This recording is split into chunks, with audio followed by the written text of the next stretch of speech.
Boa noite, meus irmãos. Que o Senhor continue nos abençoando ainda mais do que tem feito até aqui, amém? Que bom é poder participar desse culto com você, culto de louvor ao nosso Deus.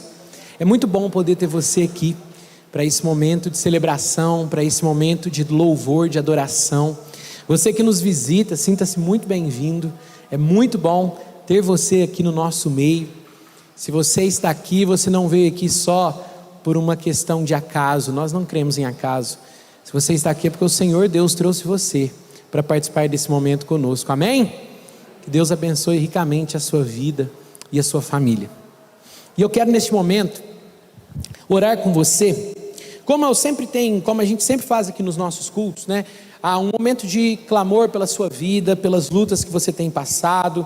Pessoas entraram aqui com o coração sangrando, outras com preocupações do trabalho, da família, saúde, enfim, tantos assuntos.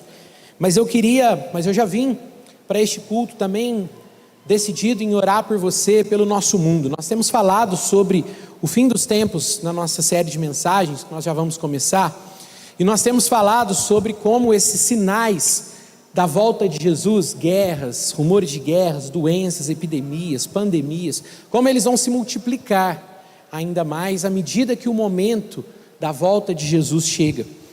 Então eu queria orar com você pelo nosso mundo, pelas pessoas, como o Hudson citou aqui também, por Israel, lugares que estão em guerra, mas orar para que o evangelho continue a se espalhar, para que a igreja continue viva, transmitindo essa mensagem em palavras, em ações e em vida, que as pessoas vejam em nós a vida de Cristo, amém, irmãos? Vamos orar nesse sentido, vamos orar juntos, que onde quer que nós estejamos, quem quer que nos veja, quem quer que nós nos relacionemos, que eles vejam Cristo em nós, desde o mais íntimo do nosso lar, do mais íntimo do nosso quarto, até os lugares mais públicos que nós ocupamos, que eles vejam Cristo em nós. Dobre sua cabeça, ore comigo, apresente seus clamores a Deus, aquilo que tem tirado talvez a sua paz, o seu sono, os seus desafios, lutas, mas ore também para que você seja um farol em meio à tempestade que esse mundo vive, que você seja um farol que indica que há um cais, que há terra firme, que há esperança para esse mundo perdido.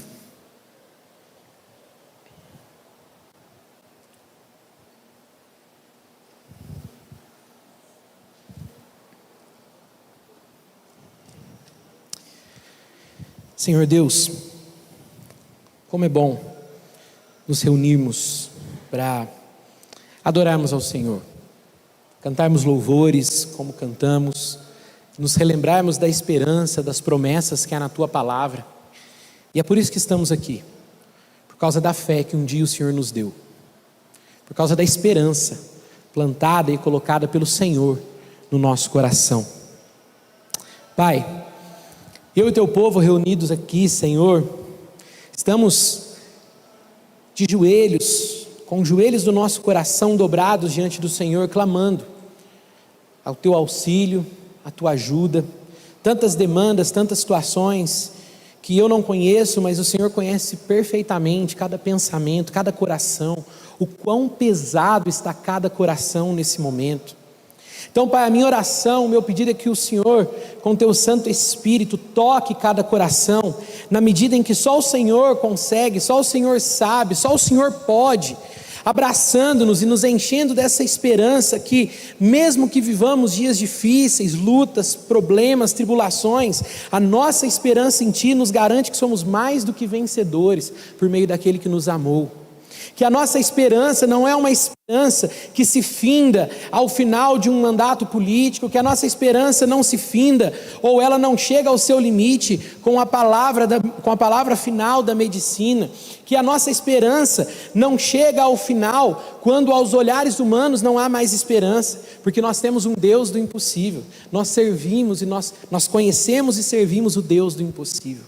Então alimenta o coração do Teu povo com a esperança, e com a certeza de que mesmo que estejamos passando por lutas, por dores, sofrimentos, o Senhor está conosco, e o Senhor é o Deus que nos faz mais do que vencedores, o Senhor é o Deus que nos sustenta em meio aos sombrios vales da morte. Pai, Clamamos pelo mundo, por esse mundo que vive a cada dia mais manifestando aquilo que o Senhor já nos disse tanto tempo atrás, que os sinais são cada vez mais percebidos por nós, de que a sua volta está próxima. Prepara o teu povo, Pai, aquece o coração da tua igreja, que o amor do mundo se esfriaria, isso não é normal, mas não permita que isso aconteça na tua igreja. Aquece-nos, Pai, aquece-nos na esperança das tuas promessas, na comunhão dos nossos irmãos. Ajuda-nos, Pai, a vivermos como a tua igreja, cheia de esperança, que aguarda o seu Senhor, como a noiva que aguarda ansiosamente pelas bodas do Cordeiro, por aquele dia em que nos encontraremos com o Senhor, o nosso Senhor. Aquece o nosso coração, Pai, e onde quer que estejamos, no mais íntimo da nossa casa, ou no mais exposto dos lugares, que nós sejamos luz, que sejamos sal dessa terra, que sejamos usados pelo Senhor para falar e manifestar uma esperança que está muito além de nós mesmos, que é muito mais poderosa do que nós podemos falar. Nós não compartilhamos uma mera religião, mas nós vivemos e compartilhamos o Evangelho de Cristo Jesus, a esperança para todo aquele que nele crê. Então, Pai, usa-nos. Usa a nossa vida, usa a vida dessa igreja, usa a vida desse povo, fortalece-nos no Senhor e ajuda-nos, mesmo em meio a essas lutas que atravessamos, ainda conseguir abençoar o próximo, ainda conseguir derramar dessa graça que o Senhor tem derramado em nós, nos enchendo de esperança, porque tantos têm vivido essas lutas e dores sem a esperança do Senhor. Então que sejamos, Pai, canais do Senhor, usados por Ti, para trazer esperança a esse mundo. Usa a nossa vida, Senhor, usa a vida dessa igreja, em nome de Cristo, amém, Senhor. Amém, meus irmãos?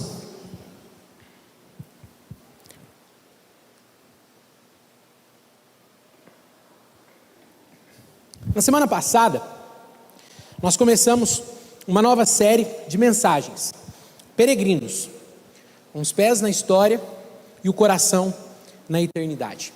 E a ideia, ou a proposta, do que a gente vai trabalhar, do que a gente tem trabalhado nessa série, ela tem muito a ver com esse motivo de oração que nós acabamos de fazer diante do Senhor. Que em algumas coisas, eu como pastor tenho percebido um certo esfriamento na vida da igreja e dos cristãos. Um senso de urgência, de preocupação muito grande com as coisas daqui, com as coisas deste mundo, uma dedicação de tempo, de recursos em geral, financeiros, tempo, de concentração da mente, concentrado muito nas coisas dessa vida, nas coisas que a Bíblia descreve como passageiras, e pouca emoção, pouco desejo, pouco anseio, pouca vibração no coração pelas coisas eternas. Parece que o mundo conseguiu, de certa forma, trazer uma apatia sobre a igreja de modo geral, em que nós não nos preocupamos tanto com a eternidade. E nós vivemos muito presos aqui, às coisas que nós vamos comprar, às coisas que nós vamos viver. Então é por isso que nos lembrarmos do fim é muito importante, porque geralmente a gente é lembrado sobre isso quando acontece alguma coisa no mundo, não é? Por exemplo, estourou uma guerra, aí você lembra de Jesus falando, e vocês vão ouvir de guerras e rumores de guerra. Ainda não é o fim, mas é um sinal do fim, mas é um sinal de que o dia está próximo. Ou quando nós como 2 anos atrás, né, somos pegos por uma epidemia, que nos enche de medo, nos isola nas nossas casas, vira a nossa vida de cabeça para baixo, e nós pensamos que aquilo pode ser o fim. Não olhe para a pandemia com o olhar que nós temos hoje, olhe para aqueles primeiros meses de 2020, em que nós nos fechamos nas nossas casas, lavávamos a mão, até a mão ficar fina de tanto medo de pegar aquele maldito vírus, e ligávamos para os nossos parentes, amedrontados, com medo de perdê-los. Nós somos tomados por esses acontecimentos e nos lembramos, o fim está próximo. Mas eu queria com você olhar para o fim de uma perspectiva totalmente diferente, que é a perspectiva da palavra de Deus. Sabe qual é essa?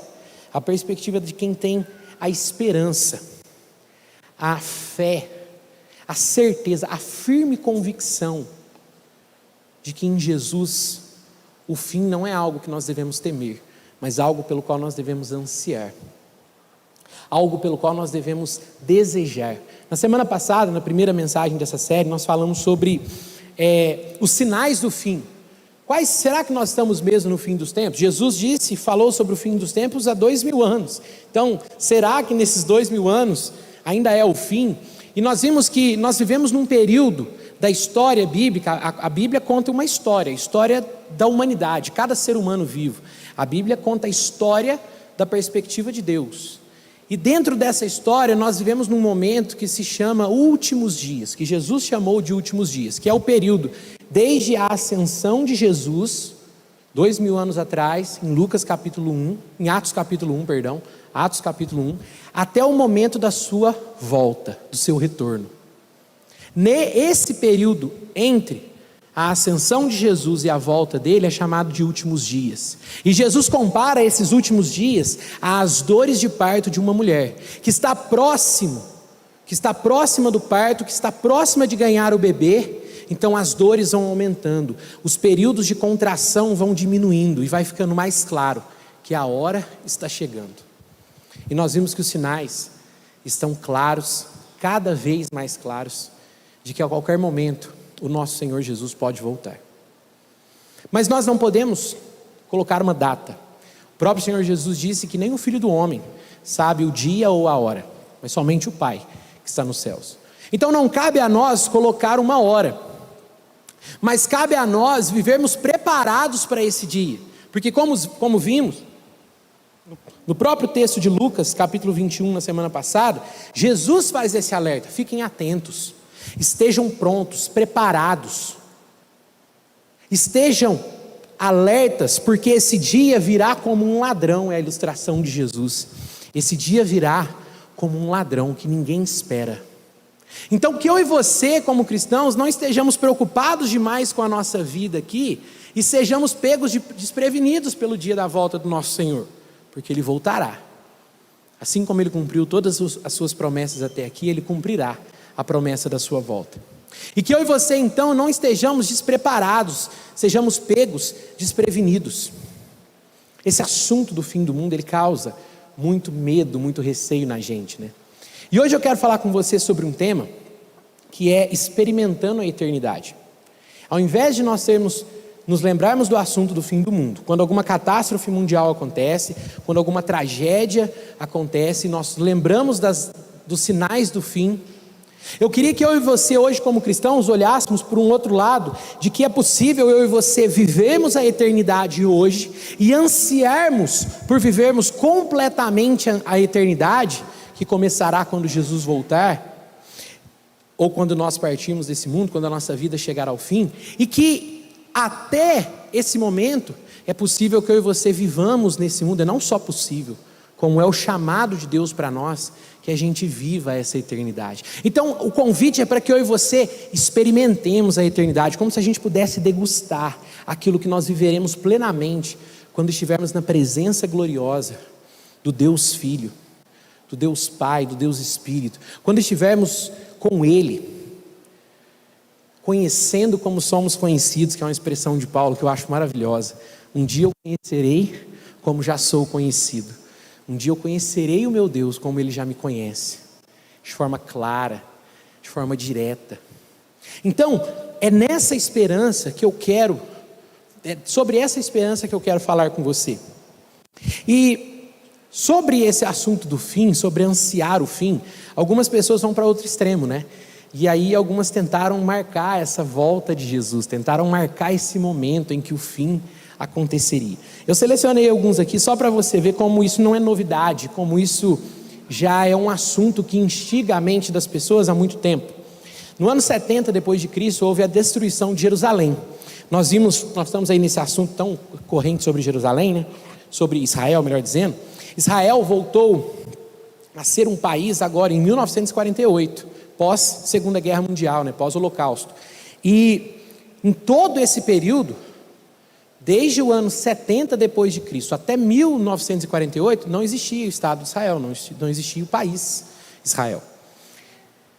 Existia o povo judeu, claro, o povo judeu atravessou a história, mas espalhado pelo mundo. Eles não tinham uma terra, eles não tinham um lugar que eles pudessem ter que eles tinham um Estado, né? Eles não tinham um Estado, eles vieram até 1948. E nesse ano, no ano 70, alguns judeus que não reconheceram Jesus como Salvador, disseram que o grande tumulto que houve na cidade, o Império Romano agindo com muita maldade para tentar dominar a cidade, tentar calar os confrontos e os conflitos que estavam tendo, muitos judeus acreditaram que aquele era o momento da vinda do Messias, que aquele era o momento em que as coisas acabariam. Os essênios, por exemplo, tinha até um essênio dentre os discípulos de Jesus.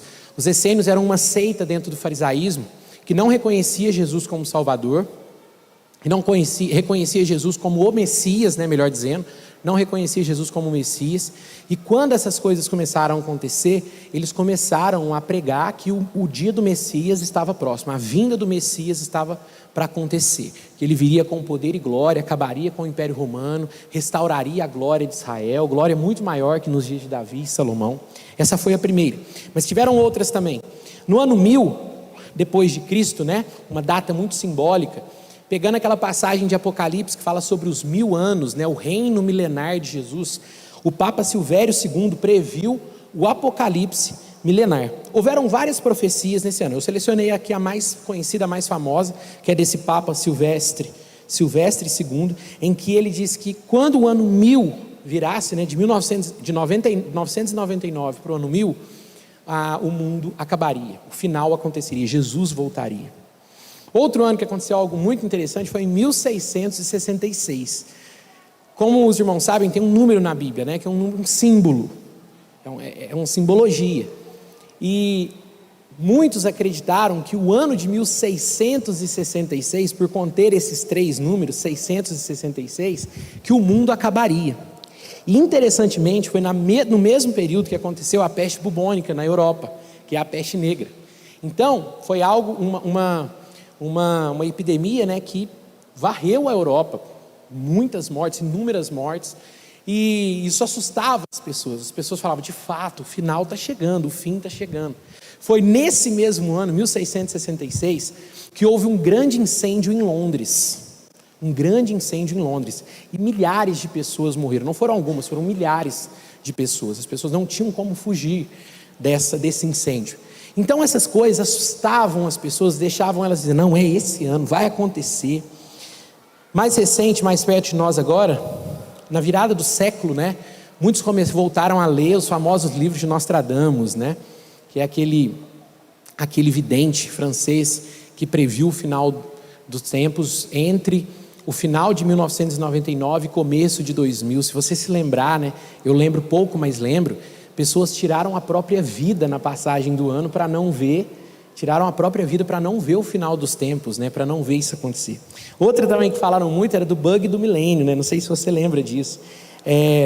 O bug do milênio é que ia dar um pane geral, tudo ia parar, não ia voltar a funcionar e a gente ia viver numa grande crise global, numa crise mundial.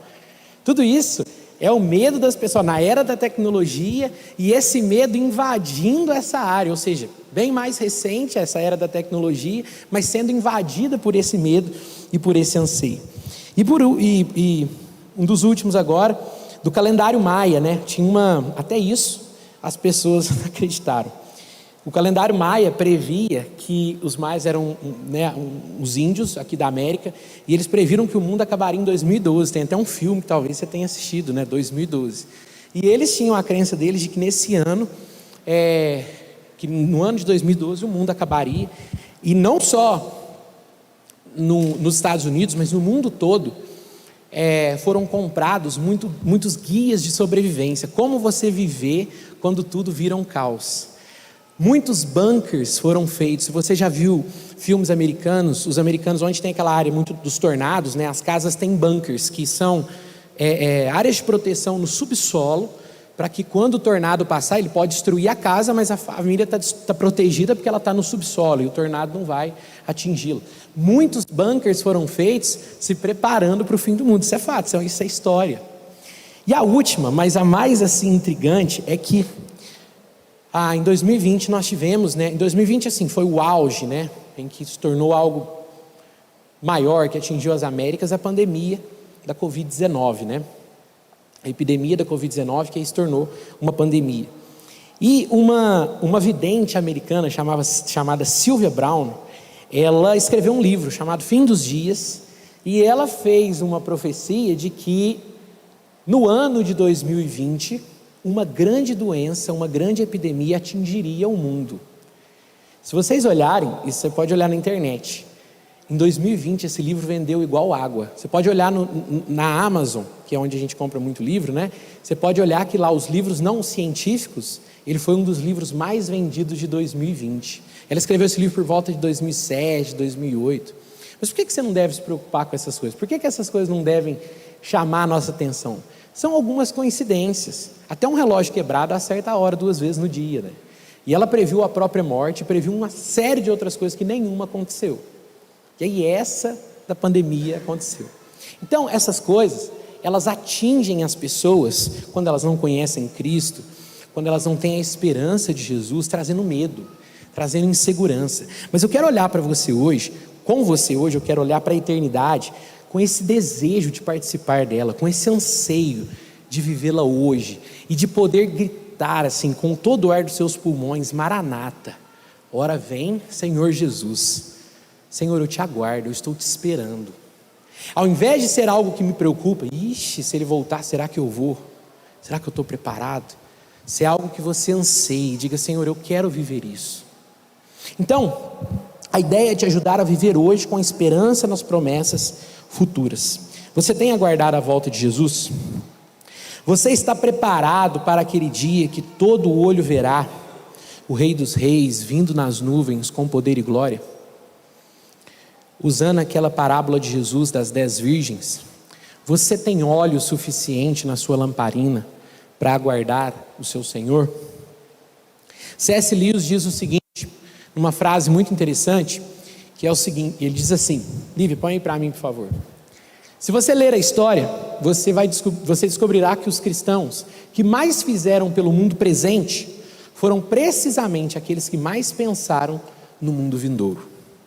Se você ler a história, descobrirá que os cristãos que mais fizeram pelo mundo presente foram precisamente aqueles que mais pensaram no mundo vindouro. Quando eu e você ansiamos pela eternidade, quando eu e você aguardamos o nosso Senhor, quando eu e você vivemos nessa fina sintonia com as promessas e a esperança que há na palavra de Deus, nós somos usados para transformar a nossa geração, nós somos usados para transformar o nosso mundo, nós somos usados por Deus, por estarmos submissos e ansiosos pela sua vontade. Lembra quando Jesus, essa frase me fez lembrar muito aquela frase de Jesus: sem mim nada podeis fazer. Sabe quando a gente quer fazer muito na nossa força, no nosso braço, a gente acha que a gente pode alguma coisa, e a gente acha que a gente tem para fazer, e a gente sempre vê as coisas escorrendo pelos nossos dedos, e aí vem aquela célebre frase de frustração: poxa, mas eu tentei tanto, mas eu lutei tanto, eu queria tanto que isso aqui acontecesse desse jeito. Abra mão do seu projeto pessoal de vida para você mesmo, para a sua família, as pessoas que você mais ama e para a sua igreja. Abra mão do seu projeto pessoal e sintonize-se com o Senhor. Viva uma vida de plena intimidade, de amor, de desejo, de anseio, de desfrutar dessa eternidade.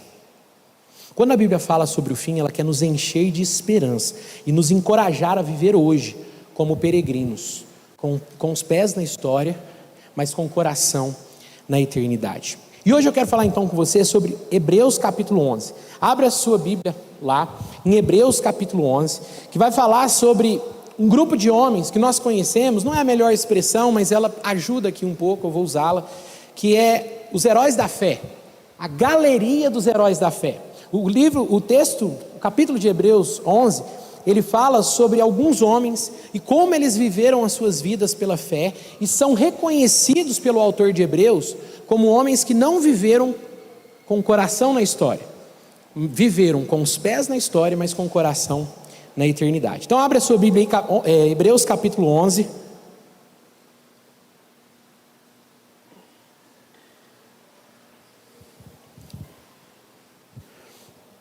Deixe sua Bíblia aberta, porque eu vou citar partes do capítulo todo, assim como eu fiz semana passada com Lucas capítulo 21. Nós não vamos ler um versículo específico hoje. Então deixa a sua Bíblia aberta aí, porque à medida que eu for lendo, você acompanha comigo na sua Bíblia aí. Como eu disse, esse capítulo ele fala sobre vários homens. Ele fala sobre Noé, Abraão, Moisés, Débora, Davi, grandes homens de Deus, grandes homens e mulheres de Deus, que viveram, experimentaram em vida a eternidade, que viveram esse anseio pela eternidade. Mas uma coisa que eu queria destacar para vocês: esses heróis da fé, eles não eram perfeitos, não eram homens que atingiram um nível diferenciado de espiritualidade cristã, e por isso eles conseguiam viver algo que não é acessível a nós, meros mortais. Eles não eram semideuses, para a gente usar uma ilustração da mitologia grega. Eles eram homens como eu e você, homens que eram tentados como eu e você, homens e mulheres que eram provados como eu e você, mas homens e mulheres que não deixaram que o seu coração, que as raízes do seu coração se afundassem nesse tempo, se afundassem nesse mundo. O coração deles não estava muito preso aqui, mas o coração deles estava na eternidade. Eram pessoas de fé. E fé é a firme confiança em Deus e nas suas promessas. Eu não posso dizer, eu creio em Deus, se a minha vida não for uma vida vivida com fé nas promessas dele. Porque crer em Deus muda a minha maneira de agir. Crer nas promessas de Deus muda tudo que eu faço. Não só o que eu faço, mas pelo que eu faço. Qual é a motivação do que eu faço? Conhecer, crer e confiar em Deus, crer nele, muda a nossa vida por completo. E hoje eu quero ver com você 3 marcas desses homens, desses heróis da fé, desses homens que viveram pela fé e experimentaram a eternidade. A primeira delas é a identidade de peregrino. O título da nossa série é esse, peregrino. Eles tinham uma identidade. Nós não pertencemos a esse mundo. Esses homens passaram pela história, morreram tendo fé nas promessas de Deus, mesmo que eles não tivessem recebido. Lê o versículo 13 comigo. Hebreus capítulo 11, verso 13. Todos eles morreram na fé, embora não tenham recebido todas as coisas que lhes foram prometidas, as avistaram de longe e de bom grado as aceitaram. Reconheceram que eram estrangeiros e peregrinos neste mundo. Eles não receberam todas as promessas da parte de Deus em vida. Eles morreram antes que as promessas que Deus fez se cumprissem na vida deles, mas eles viveram pela fé. Eles olharam para as promessas de Deus e disseram assim: quem prometeu é poderoso para realizar, então eu já vou viver como se elas fossem verdade. Essa é a consciência do peregrino. Essa é a consciência que deve tomar o meu e o seu coração. A palavra de Deus nos garante, Jesus voltará. A palavra de Deus nos garante, a palavra de Deus nos alerta. Eu e você precisamos estar vigilantes, esperando o momento da volta. Então o que eu vou fazer? Vou estar preparado para o momento em que Ele voltar. Eu vou estar pronto para me encontrar com Ele. Esses homens viveram as suas vidas dessa forma. Eles estavam no mundo, mas não pertenciam a esse mundo. A identidade deles não era de pessoas que vivem essa vida, comem, bebem, se casam, fazem negócios, mas morrem e acabou. A identidade deles era de uma pessoa nova em Cristo. A sua esperança foi recolocada, foi reafirmada, a sua vida foi transformada. Quando a gente só vem à igreja, quando a gente só vem a cultos e a programações, nós continuamos com os mesmos valores do mundo. Isso é muito importante. Nós continuamos com os mesmos valores do mundo. Nós administramos dinheiro para nós mesmos, vivemos a nossa sexualidade como se o meu prazer fosse tudo com que eu devesse me preocupar. Preocupados demais, inquietos, até desesperados com o que vamos conseguir comprar ou deixar de comprar, com o que vamos ajuntar, tentando obter segurança num mundo completamente instável.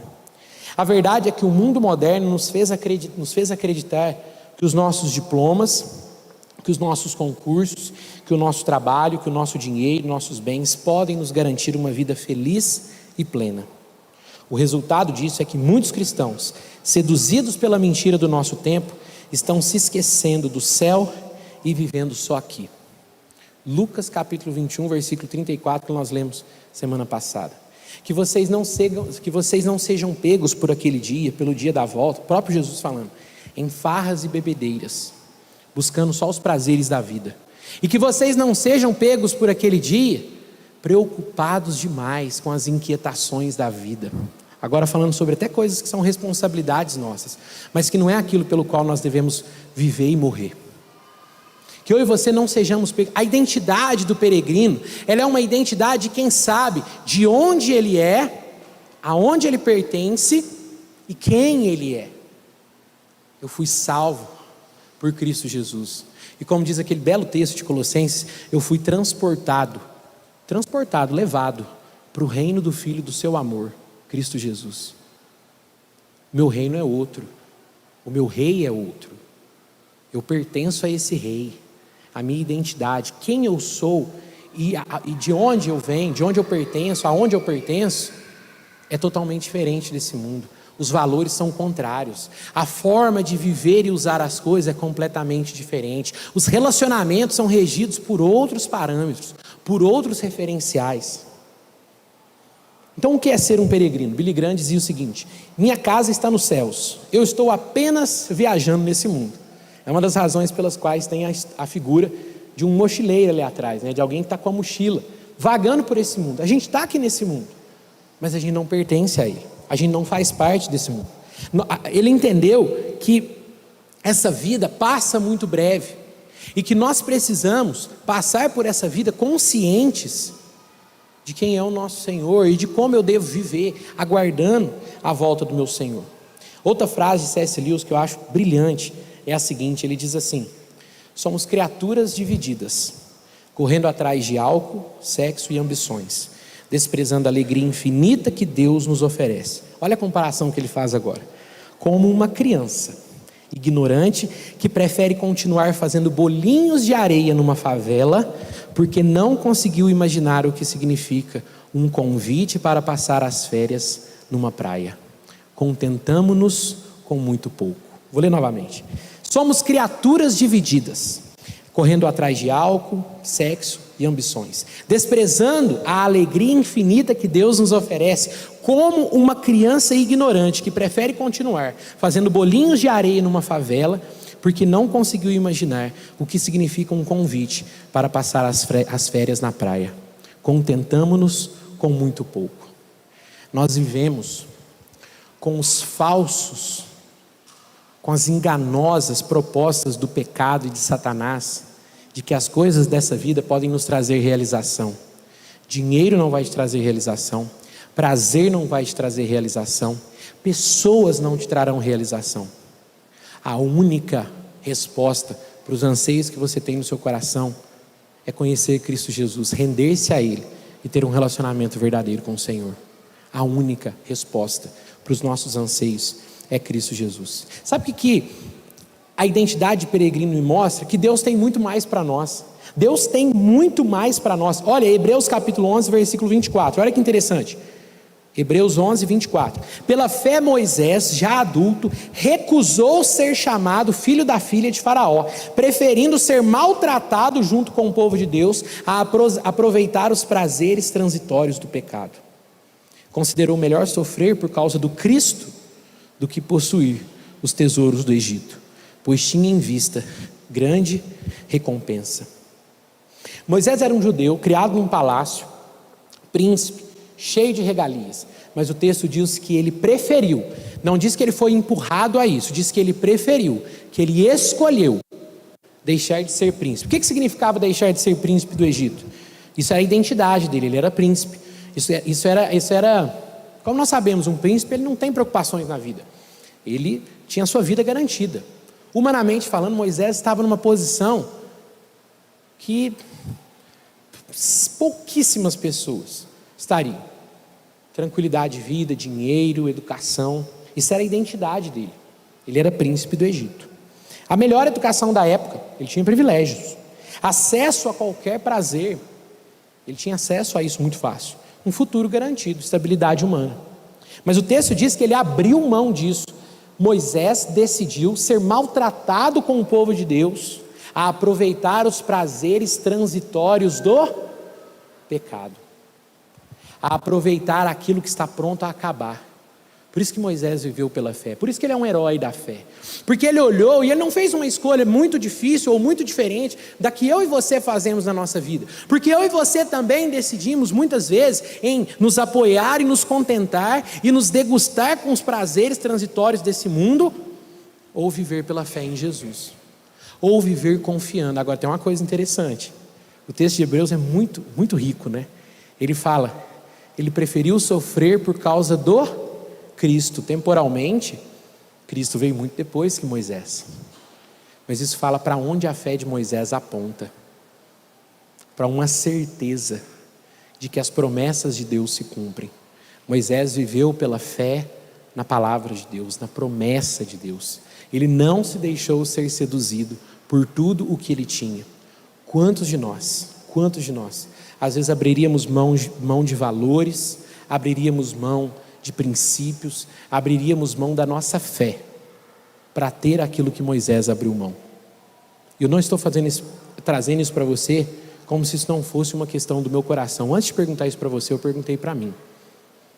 Se eu tivesse a oportunidade de ocupar hoje um lugar, obviamente parecido, né, mas com os mesmos privilégios, estabilidade que Moisés tinha, qual seria a minha escolha?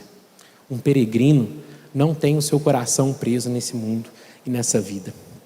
A segunda marca do peregrino é que ele tem uma agenda, a agenda do peregrino. Então tem a identidade do peregrino, que é aquilo que me define, mas tem a sua agenda, que é aquilo que delimita, aquilo que orienta o que ele faz.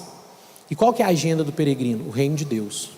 Não é mais o reino dele, não é mais as preocupações dele, mas é o reino de Deus. O versículo 14 e 15, a continuação do 13 que nós lemos, diz assim, versículo 14: evidentemente, quem fala desse modo, espera ter a sua própria pátria. Se quisessem, poderiam ter voltado à terra de onde saíram, mas buscavam uma pátria superior, um lar celestial. Por isso, Deus não se envergonha de ser chamado o Deus deles, pois lhes preparou uma cidade. A ideia aqui é que eles decidiram viver pela fé, e isso fez com que eles buscassem viver o reino hoje, mesmo que ele ainda não tivesse chegado por completo, mesmo que eles ainda não conseguissem vislumbrar ou ver essas coisas. Imagine Abraão. Abraão recebeu a promessa de um filho que chegou quando ele tinha mais de 100 anos de idade, mas ele decidiu viver pela fé nas promessas. E é por isso que esse texto de Hebreus 11 diz: e Abraão creu em Deus, e isso lhe foi imputado para justiça. Porque ele creu nas promessas de Deus. Ele creu naquilo que o Senhor havia falado para ele, e isso mudou a vida dele por completo. Isso mudou a forma dele de viver, de pensar, de escolher, de raciocinar, de fazer, porque ele creu na promessa do Senhor. John Stott diz, um grande homem de Deus, já falecido, que o reino de Deus é o lugar onde a vontade de Deus é plena. Por isso que é possível eu e você vivermos a agenda do reino de Deus, porque se o meu e o seu coração estiver cativo da identidade que nós temos como discípulos, nós vamos fazer com que a vontade de Deus seja vivida e vista na nossa vida. Billy Graham tinha uma outra frase muito boa, que é: nós somos a Bíblia que muitas pessoas irão ler. Nós somos a Bíblia que muitas pessoas vão ler. Não espere que o não crente abra uma Bíblia. Às vezes isso acontece, mas é exceção. Não espere que esse mundo que caminha a passos largos para longe de Deus procure uma Bíblia para poder conhecer mais sobre Jesus. Eles verão as minhas e as suas atitudes. Qual testemunho você tem dado onde você está? Entre os seus amigos, no seu lar. Qual testemunho você tem dado no seu trabalho? Como você tem lidado com o dinheiro? Essas coisas testemunham e mostram a nossa agenda, as nossas práticas, a quem nós obedecemos, mostra a quem nós pertencemos. A nossa identidade é vista, é evidenciada na nossa agenda, naquilo que vivemos e naquilo que fazemos. Mateus 6,33, Jesus diz assim: busquem em primeiro lugar o reino de Deus e a sua justiça, e todas essas coisas lhes serão dadas. Jesus não disse para você parar de trabalhar amanhã e esperar que as coisas vão cair na sua mesa ou na sua despensa.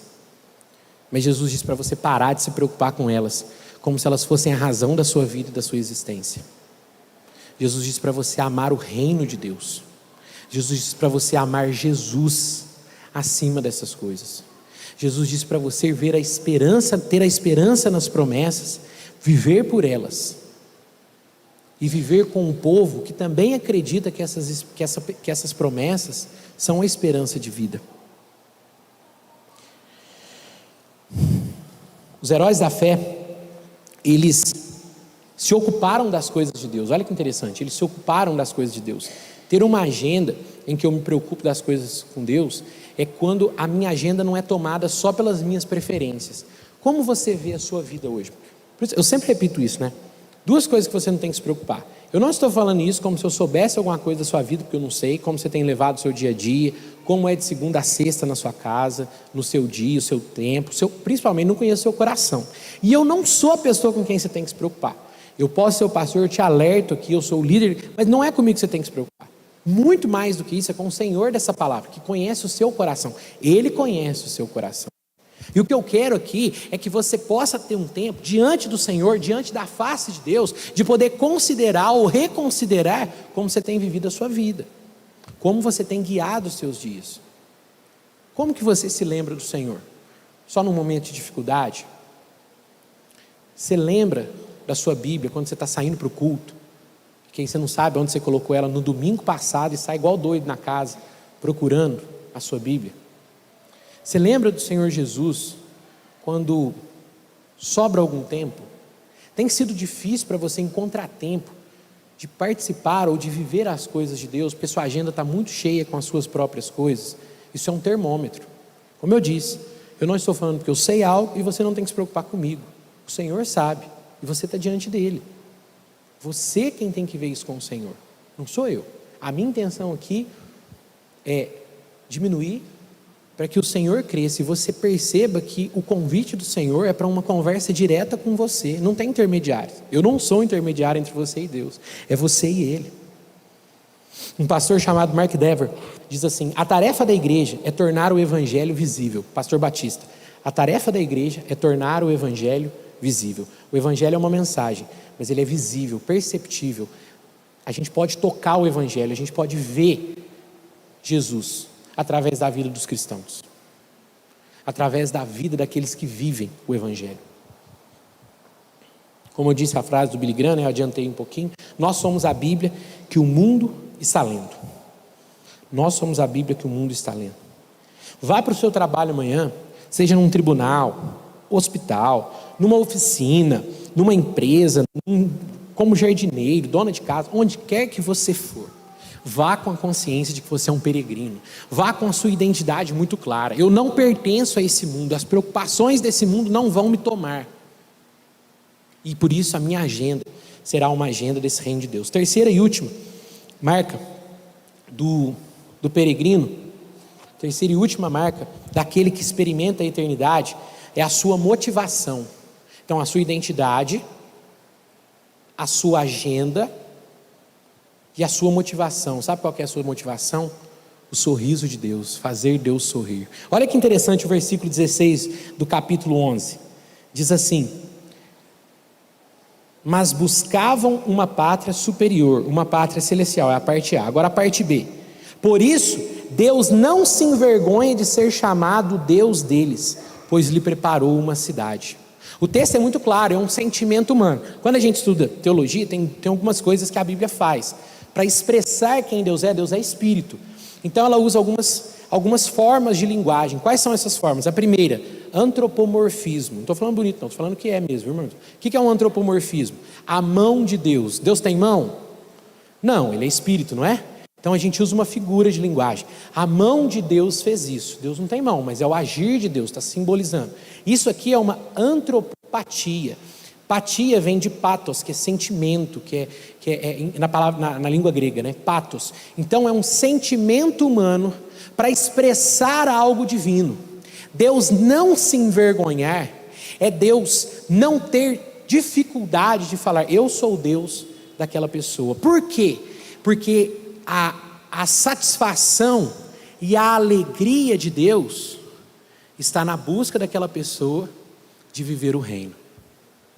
A identidade transformada por Jesus mudou a vida e as ações daquela pessoa, e por isso, como os heróis da fé, o Senhor não se envergonha de dizer: eu sou o Deus daquela pessoa.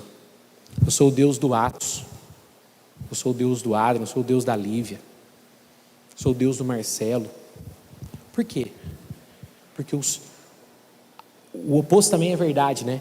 Quando aqueles que tiveram a oportunidade de conhecer o Senhor não vivem isso, o Senhor também tem esse outro sentimento oposto, de ter vergonha de ser chamado Deus deles, porque eles não vivem pela fé nas promessas grandiosas que foram expostas e compartilhadas com eles. O sorriso de Deus, a alegria, ele não se envergonhar, é ele ter a capacidade de se alegrar e falar: eu vejo a atitude daquele irmão, daquele filho meu, eu vejo a atitude daquela filha minha, e eu consigo perceber que ele tem vivido pela fé.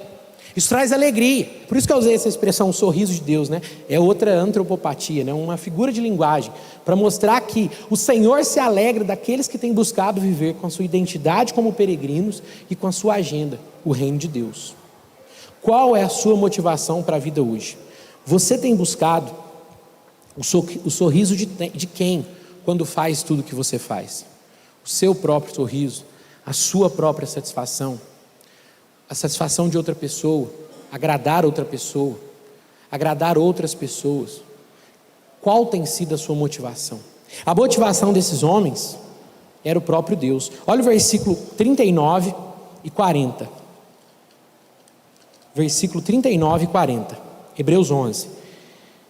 Todos eles obtiveram aprovação por causa de sua fé. No entanto, nenhum deles recebeu tudo que havia sido prometido, pois Deus tinha algo melhor preparado para nós, de modo que sem eles não chegassem à perfeição. Olha que interessante. O verso 16 que nós lemos, não precisa voltar lá não, diz: pois Deus lhes preparou uma cidade. Por que preparou uma cidade? Porque ele não se envergonha de ser chamado Deus deles. A alegria que o Senhor tem por ver o estilo de vida que esses homens têm, que esses homens e essas mulheres têm, tem transformado a atitude, tem mudado a vida deles, e agora a forma do Senhor lidar com eles é de alegria. Então essa alegria que o Senhor tem, lhe fez preparar uma cidade para esse povo algo grandioso aguarda eles, só que ainda não está pronto. Olha que interessante que o autor de Hebreus faz. Esses homens obtiveram aprovação, embora não tivessem recebido tudo, mas Deus tinha algo melhor preparado para... Agora ele não está falando mais dos heróis da fé, ele está falando dos leitores da carta de Hebreus, 2000 anos atrás. E o Espírito Santo já estava conduzindo o autor para deixar essa palavra para mim e para você. Está falando de mim e de você. Tem algo maior preparado para mim e para você. E olha que ele continua dizendo: de modo que sem nós eles não chegassem à perfeição. Às vezes a gente olha esses heróis da fé, vê esses exemplos que a gente está dando e fala: poxa, eu nunca vou conseguir. Mas Deus, Ele não terminou o seu plano não está concluído. Do seu plano fazia parte Abraão, fazia parte Moisés, fazia parte Davi, mas esse plano também faz parte eu e você, que colocamos a nossa fé nele, tivemos a nossa identidade mudada, temos a nossa agenda transformada diariamente, e agora a gente vive uma vida diferente.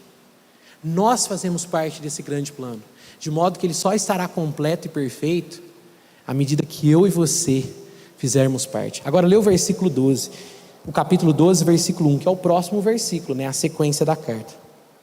Portanto, uma vez que estamos rodeados de tão grande multidão de testemunhas, livremo-nos de todo o peso que nos torna vagarosos e do pecado que nos atrapalha, e corramos com perseverança a corrida que foi posta diante de nós. Mantenhamos o olhar firme em Jesus, o autor e aperfeiçoador da nossa fé. Quero parar aí, não quero ler tudo não, porque é bastante coisa, mas veja que interessante. Olha como que o autor de Hebreus faz. Ele diz que o plano do Senhor não está perfeito, não está completo, não está terminado, porque ainda tinha aqueles leitores da carta aos Hebreus, os cristãos que viriam, eu e você também, e ele diz assim: Então, já que nós estamos rodeados dessa multidão de homens e mulheres que conseguiram experimentar a eternidade antes de mim e de você, nos livremos de todo o peso e do pecado e corramos com perseverança a corrida que nos está proposta. Aqui o autor de Hebreus, ele traz a imagem de uma arena. No mundo grego, no mundo romano, era muito comum as arenas, né? As arenas de esportes. E é como se ele dissesse assim: corramos a corrida. Vocês estão agora no momento de atuar. Esses homens, eles já passaram pela história, eles já deixaram. Então é como se eles estivessem na arquibancada, nos vendo correr agora. É como se eles estivessem percebendo aquilo que Deus está fazendo em nós e através de nós na história. Nós temos testemunhas. Quando a gente olha para o lado, quando a gente olha para a arquibancada, como a gente lê esse capítulo, a gente vê Abraão, Noé, Moisés, Davi, Débora, tantos homens e mulheres de Deus. E a gente pode continuar, porque esses homens também conseguiram viver pela fé. Eles também experimentaram a eternidade. E é por isso que eu e você também precisamos buscar experimentar essa eternidade hoje. E aí ele continua dizendo: mantenhamos o olhar firme em Cristo Jesus. É como se Cristo Jesus estivesse na linha de chegada e nós na corrida, firme. Jesus na linha de chegada e nós olhando para Ele.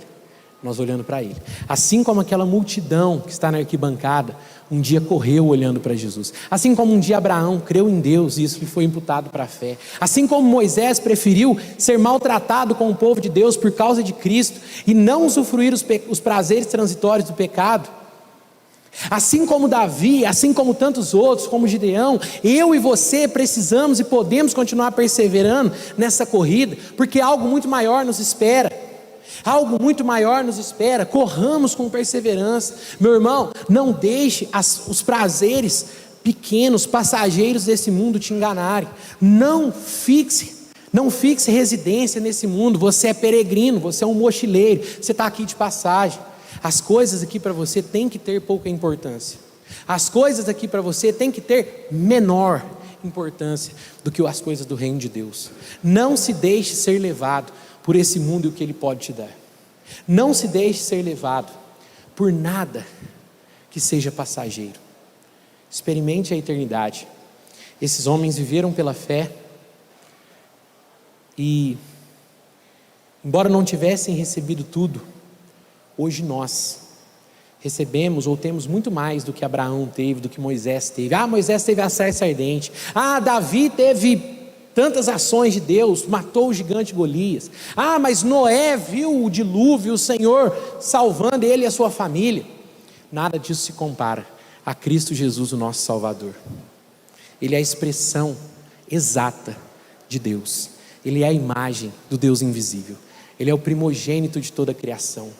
Quem vê o Pai, quem vê Jesus, vê o Pai.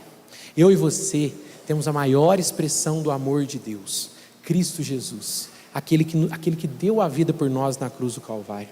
E o que eu estou fazendo, o que eu queria que você fizesse aqui nessa noite, é reafirmar o seu compromisso com Ele. É reorientar a sua vida, as suas prioridades, reorientar a sua agenda com base na sua identidade. Se você um dia entregou a sua vida a Cristo para Jesus, não viva para esse mundo. Não viva para esse mundo. Entregue-se por completo a Jesus. Viva pela fé. Viva buscando em primeiro lugar o reino de Deus e a sua justiça. E não se preocupe com as coisas que vão ser acrescentadas. Não se preocupe, não se ocupe com as coisas desse mundo, porque elas são passageiras. Viva a agenda do reino de Deus. Viva o reino de Deus na sua vida. Priorize o seu relacionamento com o Senhor. Deixe Ele te usar. Porque assim como na frase do C.S. Lewis que nós vimos, os homens que mais fizeram por esse tempo foram aqueles que mais pensaram na eternidade. Parafraseando aqui, foram os que mais pensaram na eternidade. Anseie pela eternidade. Experimente a eternidade. Sinta o gostinho da eternidade, do que é viver e experimentar as promessas de Deus, do que é estar na presença de Cristo Jesus. Eu quero orar por você. Como eu disse, sua preocupação não tem que ser comigo. Sua preocupação tem que ser com Deus, que enviou Cristo Jesus para morrer na cruz do Calvário e mudar a sua história. Como você tem vivido a sua agenda e o que precisa ser mudado nela. E se a sua motivação tem sido o sorriso de Deus. Que Ele olhe para você e não se envergonhe de ser o seu Deus. Se você está nos visitando, talvez hoje eu não consiga te explicar tudo, mas o que Jesus e as suas promessas têm para você é abundante, é vida plena, é felicidade completa e total. Por isso, se você tomar a decisão, como esses heróis da fé um dia tomaram, de viver pela fé e entregar a vida a Cristo Jesus, eu digo a você, é a melhor escolha que você vai fazer hoje. É a melhor escolha que você vai fazer durante toda a sua vida. É entregar a sua vida a Ele. É ter o seu coração regenerado, transformado, refeito por Jesus. Entregue-se completamente. Independente de qual situação você esteja, entregue-se completamente a Ele. Senhor, eu te agradeço pela vida de cada um que está aqui comigo, desses meus irmãos e irmãs, e diante de Ti, Pai, nós clamamos a Tua misericórdia, a Tua graça.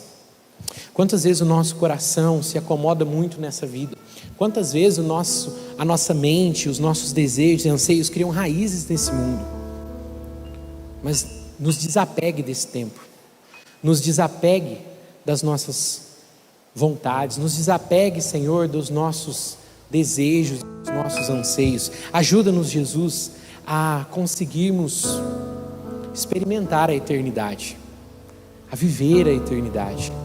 Nos ensine, Jesus, nos ajude, Jesus, a amar ao Senhor acima de outras coisas, porque o Senhor mesmo disse: quem ama o mundo, o amor do Pai não está nele.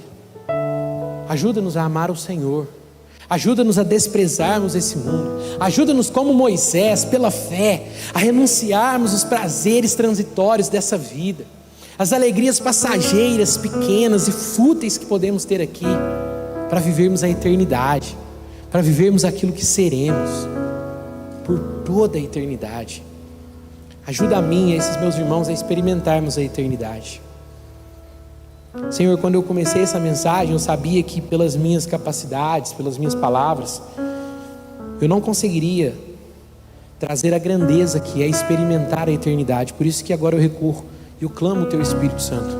Complete aquilo que eu não consegui transmitir. Eu quero, Pai, que no meu coração, no coração dos meus irmãos, nós sejamos inundados, nós sejamos vislumbrados, nós estejamos transbordando da expectativa do Seu retorno, da expectativa da Sua glória. Em nome de Jesus, Pai, opera isso em nós, continua operando e falando isso no coração dos meus irmãos, e que não nos apeguemos tanto a esse mundo, e que não nos apeguemos a coisas que são passageiras, mas que vivamos como viajantes, como mochileiros. Em nome de Jesus, amém, Senhor, amém. Amém, meus irmãos. Coloca o aviso para mim da União Masculina. Homens do